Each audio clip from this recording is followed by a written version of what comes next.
Be talking briefly about the tech ecosystem in the state of Karnataka. You have seen that most of the tech ecosystem began in the 1970s or 1980s, where we had a couple of companies really working on outsourcing where came up in India. Also, Bangalore had the first GCC, Texas Instruments, which was set up, and that act as a harbinger, as well as the initiative for the future development.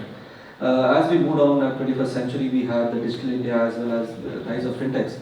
And now we see overall in the whole country, we have a lot of talk as well as research going on, especially the deep tech, AI, ML, quantum, etc. And we see that the hub, the place where all major research takes place is the state of Karnataka. Karnataka, of course, when it comes to the IT exports, around 40% of all the exports is from the state. Electronic design majority is from the state of Karnataka, whether it is BT or whether it is mechanical tools or EV vehicles, research as well as production is from the state. One of the important reasons why Karnataka has been at the forefront of technological revolution is, of course, the skill. It is not driven by industry, but it is because of there's a legacy of good education institutions. We had the Indian Institute of Science, which was set up in the early 20th century. Apart from that, we had a lot of engineering colleges which began in the pre-independence era. And now we are on 230 engineering colleges. We have close to 1 lakh PhDs in the state, whether it is biotech, IT, whether it is electronics or mechanicals or mechatronics. We have the highest number of people working on AI as well as in the state of Karnataka. Apart from this, of course, the social infrastructure also is top class. We have, apart from the amazing weather which Bangalore operates, many of the foreigners who want to settle down in India, they prefer Bangalore not because of, facility, top class hospitals, very good school infrastructure. Of the top 10 good schools which are in the country, 8 of them are in the state of Karnataka. Apart from this, of course, we have UNESCO sites, very good infrastructure. Now, talking specifically about the startup ecosystem, Karnataka has around 18,000 startups, and which last year we have been able to raise around $72 billion US. Out of the 18,000 startups, 13,000 startups are based in Bangalore, and the most of the startups, we can categorize them, and mainly they are working on the retail, enterprise as well as the transport sector.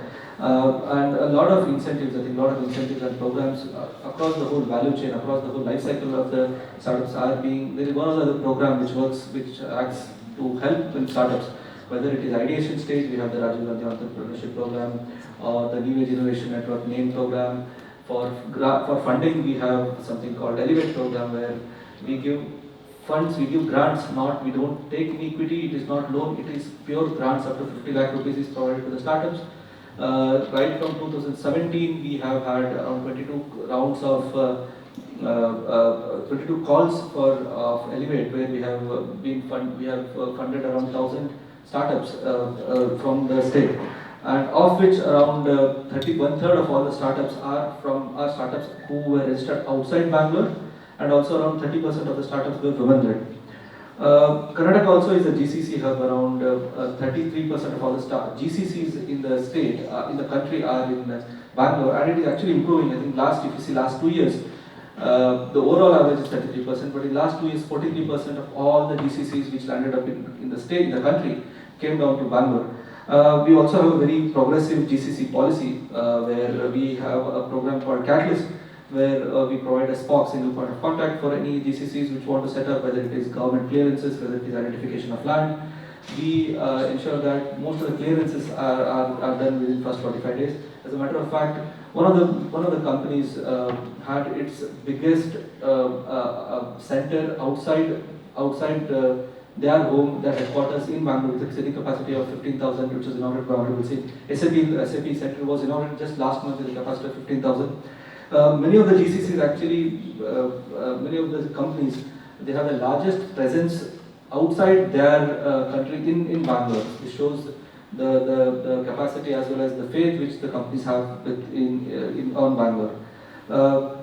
Talking about alliances, we also have a program called Global Innovation Alliance, where we have a collaboration with other countries, where we provide soft landing facility to startups of other countries, where other countries can come to India, come to Karnataka, check with the ecosystem, maybe interact with the venture capitalists, At the same time, try to solve some of the problems which we are facing. At the same time, they also provide access to our startups to soft land in their countries. At the same time, solve their problems, access capital in that countries. We also have a mixed event where VCs are held, where startups actually pitch to the investors of each other countries. So this also is a quite a very interesting and innovative program.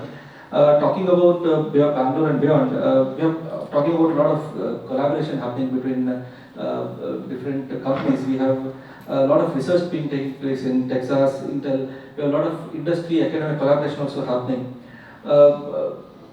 Bangalore is not the tech. The department is not just focused on developing Bangalore. We have 6 clusters: Bangalore, Tumkur, Hubli, Dharwad, Kalburgi. So we are aiming to improve the ecosystem there. Bangalore, especially because of its legacy with respect to fintech. I think we want to make it a fintech ecosystem. Hubli Dharwad has a lot of has a good lot of foundry industry where we want to develop it as a hardware startups, which was actually spoken by Prablin. Because of this year we have come up with a program called Deep Local Economy Accelerator Program, where Honorable Chief Minister has set up, has earmarked 1,000 crores for the next 5 years, where we'll not only be encouraging startups to groom startups, but also we'll be setting up incubators, accelerators, innovation hubs across the state outside Bangalore. LEAD program is a very forward-looking, where I think which will actually change the landscape of the startups in the state. That is one very important program which we have come up with. Now, talking briefly about the sectors such as AI, we also have Center of Excellence for AI, which is run by IIT Alumni Association. We also have Center of Excellence for Applied AI for Tech Solutions, and even in the place of AI, I think the department has been pushing very rigorously. Just last month, we had the Quantum Summit where Honorable CM announced setting up of a quantum park. We already have quantum-related activities in the name of Quantum Research Park QURP. Phase 1 just ended, and Phase 2 we have given continuation, which is being steered by Indian Institute of Science. Bangalore also has Bangalore also is one of the very few cities in Asia which has fully functioning quantum computer (QPI). So I think with the setting up of Center of Excellence on Quantum, which will be setting up in northern Karnataka, I think the state of Karnataka will definitely be a place to look for with respect to quantum research. Fintech, as you all know, I think because though Mumbai may be the financial capital of the country, with respect to fintech, it is Bangalore. We have a lot of startups which are placed in Bangalore. At the same time, we have the RBI Sandbox, which is set up in Bangalore in HSR layout, which actually helps startups in working through the regulatory environment of the fintech industry.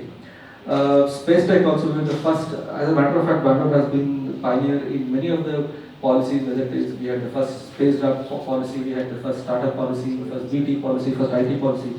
Because of the proximity of ISRO, I think we have a lot of startups which have come up in the space tech, which are working very well in the upstream as well as downstream.